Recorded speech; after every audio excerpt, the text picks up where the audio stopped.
Tliet żgħażagħ li jitħarġu pajjiżna fl-industrija tal-films rebħu l-premju tal-ġurija fl-expo ta' Milan. Huma kellhom jipproduċu film qasir li jispjega s-sostenibilità tal-ikel. Future Peer kien iffilmjat f'Malta u l-istudenti tellaw dil-produzzjoni wkoll bħala parti mix-xogħol skolastiku tagħhom mal-Iskola tal-Films Hands-on.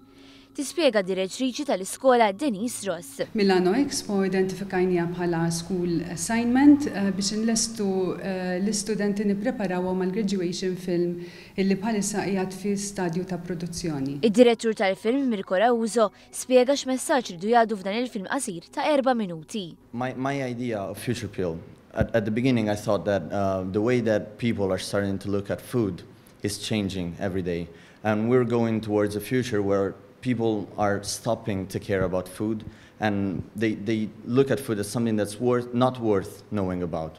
The main message that I wanted to send with the film is not just food that needs to stay sustainable, it's the way that we look at food that needs to stay sustainable. Għal dawn l-istudenti li għadhom qed jagħmlu l-ewwel passi fil-karriera tagħhom, l-Expo ta' Milan kienet vitrina li taf tiftilhom opportunitajiet oħra u anke jżidu mal-esperjenza li diġà qegħdin jiksbu.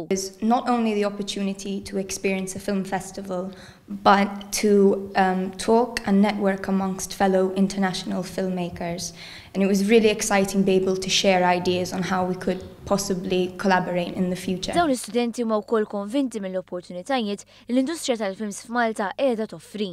Dawn l-aħħar snin, l-industrija tal-films f'Malta qed timpruvja ħafna.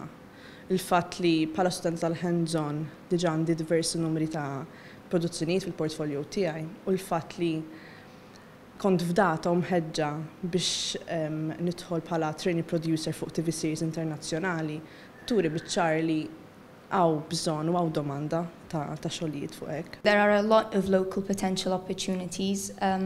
Malta is currently riding on the fact that Europe has become a hotspot for major blockbusters and TV series, and this is allowing collaboration between the EU countries. After graduating from university in Italy, I tried to find my way in the film industry there, but after a while I realized that there was no way for me to climb the ladder. So I looked around the world and I've seen that Malta and hands-on film courses were the perfect fit for me to continue specializing